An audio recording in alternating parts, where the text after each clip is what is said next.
arkadaşlar, kanalıma hoş geldiniz.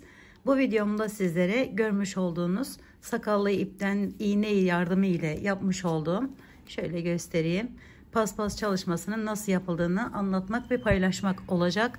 Umarım sever ve beğenirsiniz arkadaşlarım.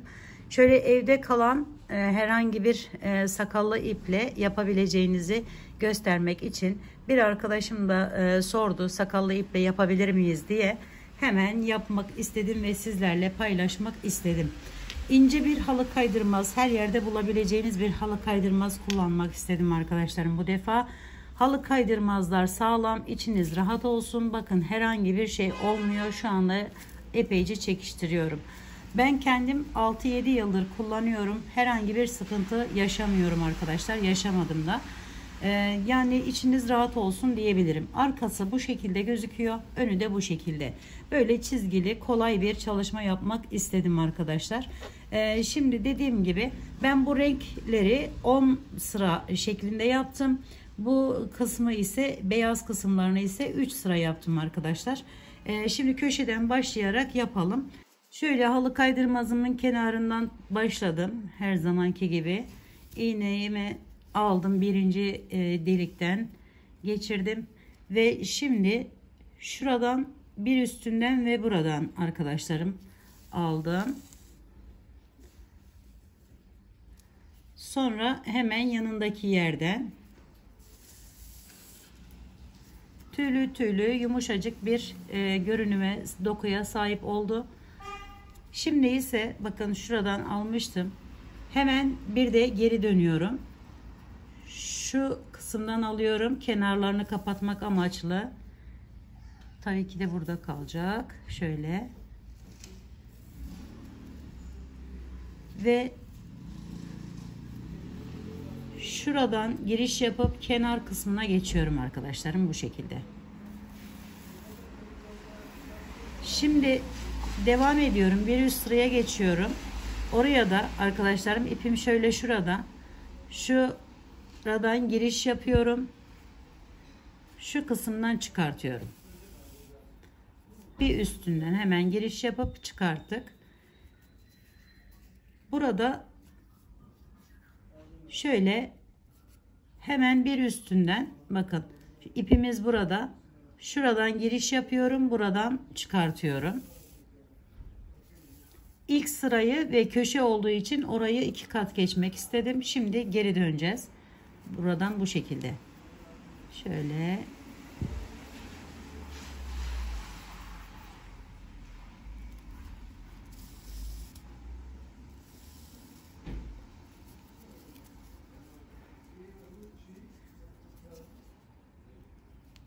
Hemen bir alttan yan yana bütün delikleri kapatarak, doldurarak gidiyoruz arkadaşlar.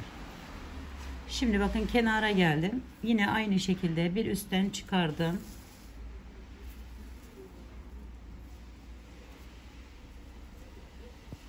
Ve şu şekilde çeviriyorum. Şimdi buradan giriş yapıyorum bir üstünden hemen. Ve yine arkadaşlarım şöyle bakın açalım. Kenarını çevireceğimiz için burada kalacak. Şöyle aldım. Giriş yaparak buradan da devam ediyorum. Şöyle tutalım.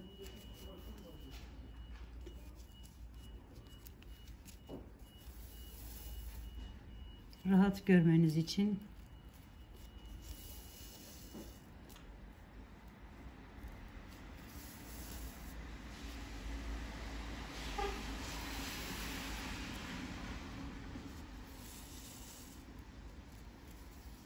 hemen çevirdim. Bir diğer sıraya geçiyorum.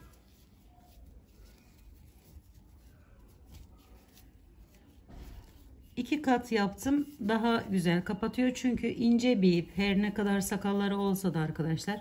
Şimdi bakın buradan yine devam ediyorum. Hemen yanındaki yerden giriş yaparak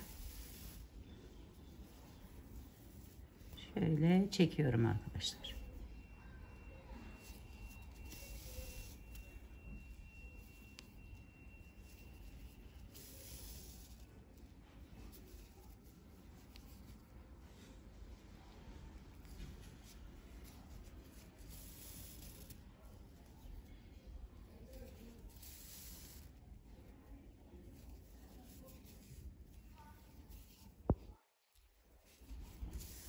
Bunu dilediğiniz her iple yapabilirsiniz.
Hemen çeviriyorum.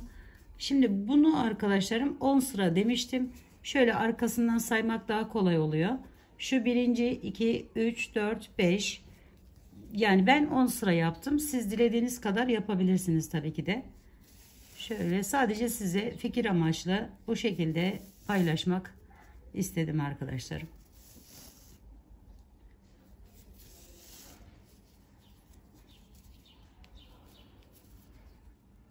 Sakallı iple de yapabileceğimizi görmüş olduk arkadaşlar.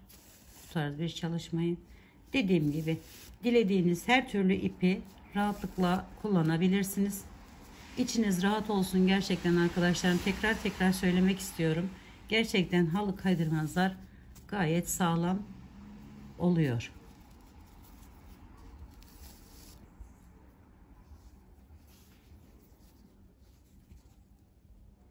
Son yerden de bu şekilde giriş yapıyorum.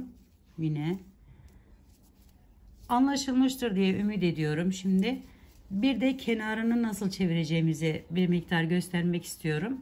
Onu da aynı şekilde arkadaşlarım şöyle her delikten bir tane, şimdi bu burada şu şekilde giriş yapıyorum.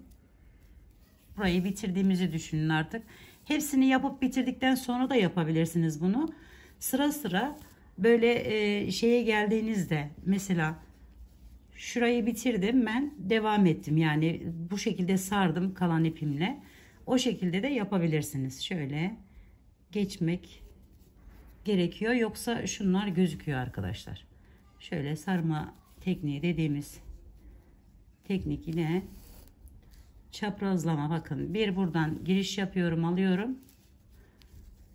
Şekilde sonra bir de arkasından aynı yere tekrar giriş yapıyorum ki iki kat böyle sarmal bir görünüme sahip olması için.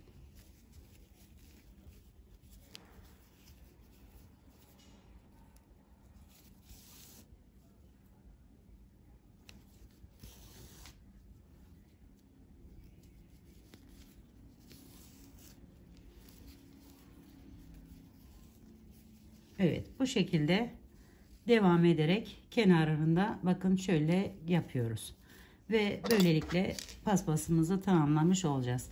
Şimdi burası 10 sıra değil, burası 5 sıra arkadaşlar. Göstermek amaçlı bu şekilde yaptım ve sizlerle paylaşmak istedim. Umarım sevmiş ve beğenmişsinizdir. Yapacak olanlara şimdiden kolaylıklar diliyorum. Bir dahaki videomda görüşmek üzere. Hoşça kalın, sağlıkla kalın, Allah'a emanet olun arkadaşlar.